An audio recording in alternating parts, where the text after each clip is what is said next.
Le logo, source de vie.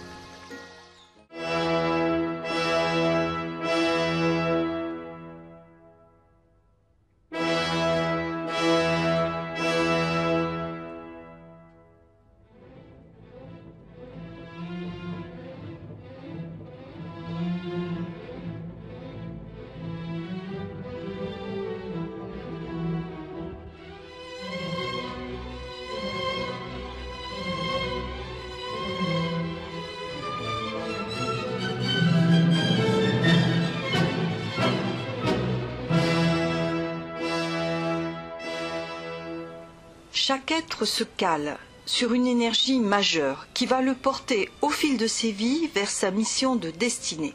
Je veux dire par là qu'un individu ne vient pas sur Terre par hasard et ne s'active pas sur Terre dans une pure incohérence.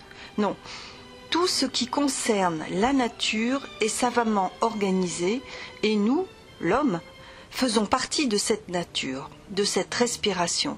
Et à ce titre, nous émergeons et nous nous épanouissons selon ces lois, qui ne sont en réalité que l'ordonnancement de mouvance et de progression du grand être de vie qui a en charge notre planète et tout ce qu'il y a dessus.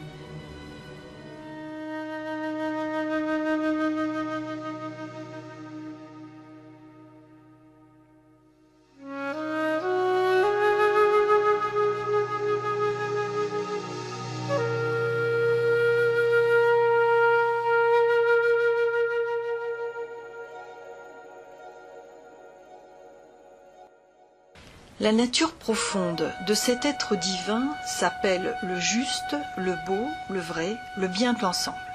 Ce sont des énergies qui constituent sa substance. Ainsi l'homme marche sur ce tissage, se réalisant de l'imperfection vers la perfection, mais œuvrant dans le cadre de cette progression supérieure qui se manifeste par la diversité et richesse, par l'aspect collectif et d'union harmonique des différents règnes de la nature, des hommes entre eux, des hommes aux êtres plus sages qui portent en eux déjà le sens de l'homme avec un grand H dans le cadre de sa divinité potentielle, car en image, on pourrait presque dire que l'homme représente la matière cellulaire du corps de manifestation de ce logos planétaire. L'homme est en réalité interdépendant d'un grand plan divin, marchant vers le bien de l'ensemble et vers lequel il travaille, plus ou moins consciemment, selon son niveau de réalisation et d'épanouissement sur cette terre. Terre qui, en tant que champ d'épreuve, nous enrichit d'expérience et façonne notre libre arbitre.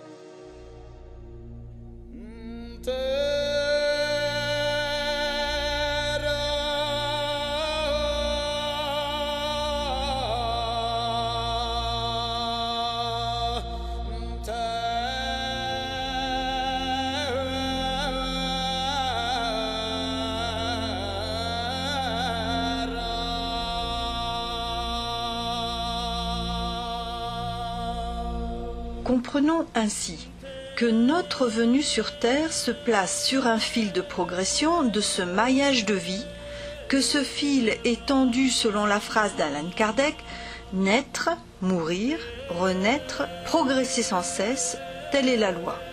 Que selon notre progression, du laisser-aller de notre personnalité à la maîtrise et rayonnement de notre être, nous allons répondre à des inclinaisons ou tendances de caractère, attitudes et actions liées à la personnalité plutôt lunaire, pour aller, par l'intégration de notre environnement physique, éthérique, émotionnel et mental, jusqu'à l'aspect solaire de nous-mêmes et donc de la compréhension de la vie.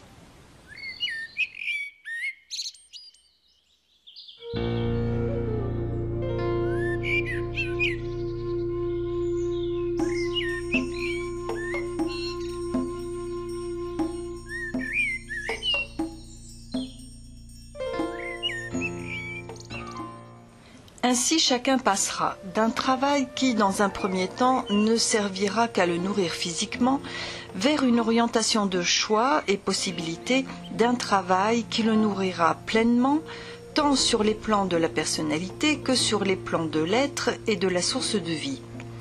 Ce travail se tournera alors vers l'œuvre ou la mission de vie, car là, à ce stade, s'il répond à une pleine exigence de l'être intérieur ou âme, cela signifie qu'il se place dans le cadre d'un vaste plan d'action lié à l'homme, plan dont chacun devient un maillon essentiel, où justes relations humaines et bien de l'ensemble peuvent s'exprimer et contribuer positivement à la mise en place d'une voie plus lumineuse pour l'homme, voie appelée nouvelle civilisation.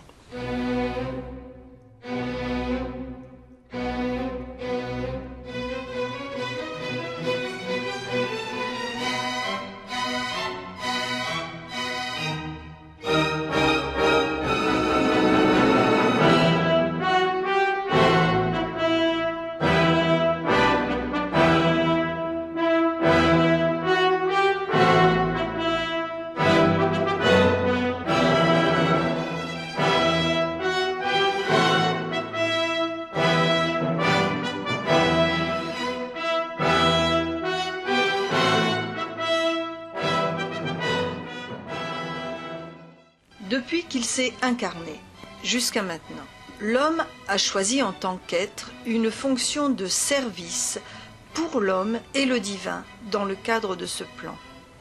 Au fil de ses vies, il sera allé dans un premier temps à l'opposé, jusqu'au bout des bornes des limites, pour découvrir puis intégrer ce qu'est la loi divine et sa justesse de vie. Puis, à mesure, sa conscience être permanent à travers toutes ses vies, sa conscience donc s'épanouit par l'expérience et les épreuves nécessaires, véritable aiguillon qui révèle le meilleur de nous-mêmes.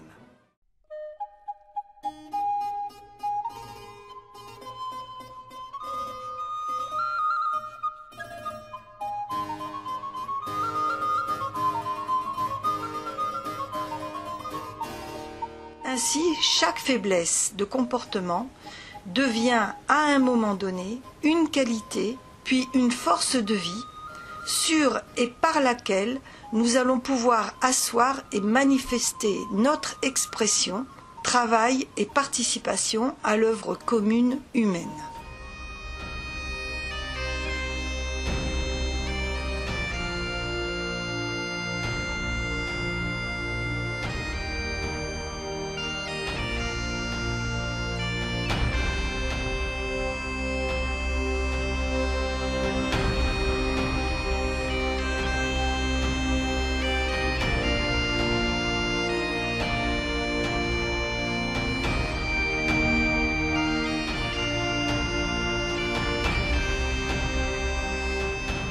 D'un pur inconscient ou endormissement de la conscience dû à la jeunesse de l'être, jusqu'à la saisie de notre participation dans un tout dont nous sommes un élément, tout que nous constituons en nous-mêmes, en union et unicité. L'homme travaille et déploie son activité selon le niveau de ses inspirations, pour réaliser en réalité sa destinée. Réaliser en travaillant et par le service, ce pourquoi il est profondément fait à travers sa nature d'être, développer ses atouts au service des autres tout en œuvrant pour le plan divin.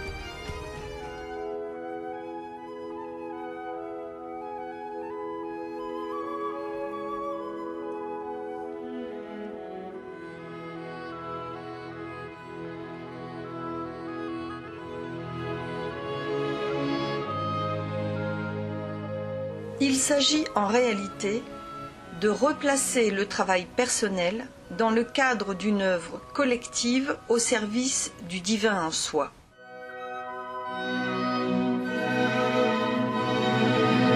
Porté par des courants d'énergie divers qui nous constituent, chacun a donc, en tant qu'être, des qualités et des forces qui sont de véritables richesses à découvrir, épanouir, mettre en force par la mise en pratique et action dynamique, aller de la potentialité à la concrétion.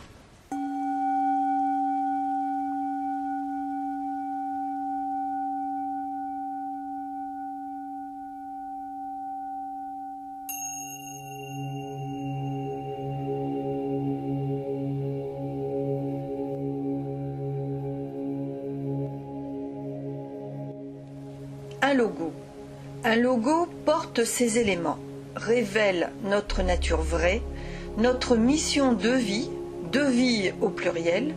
Il traduit le fil de progression de nos venues sur Terre tout en indiquant notre horizon de réalisation.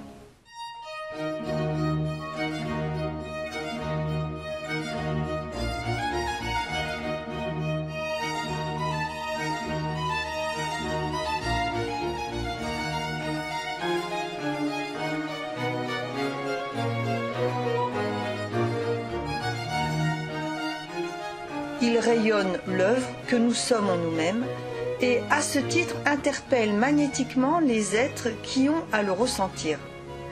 Il est en quelque sorte le symbole blasonique des temps modernes, notre cachet attestant ce que nous sommes, notre affirmation en tant qu'être de ce que nous portons et apportons à l'humanité, au service de l'autre, à l'amour avec ses justes relations humaines et au bien de l'ensemble.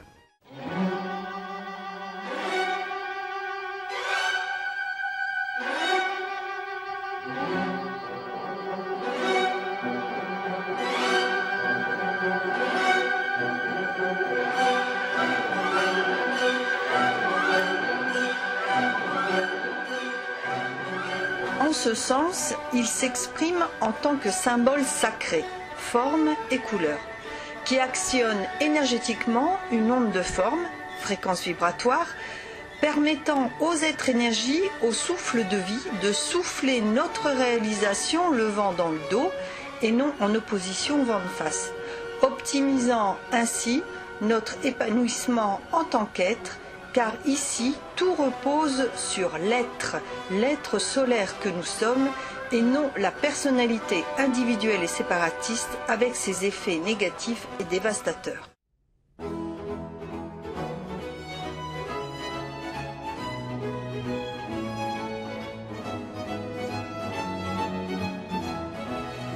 Que ce soit pour un individu, pour une société ou une entreprise, la finalité et les moyens utilisés pour y arriver sont pris en compte. Et, dans ce cadre-ci du logo sacré, ne peuvent être calés que sur de nobles valeurs.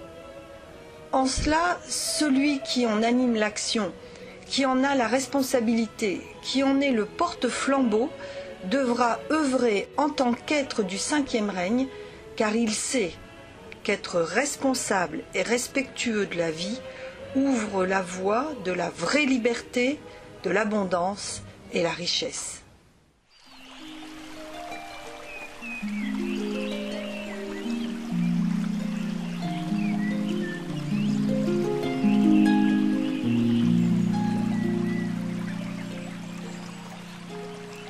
Être responsable et respectueux de la vie ouvre la voie de la vraie liberté, de l'abondance et la richesse.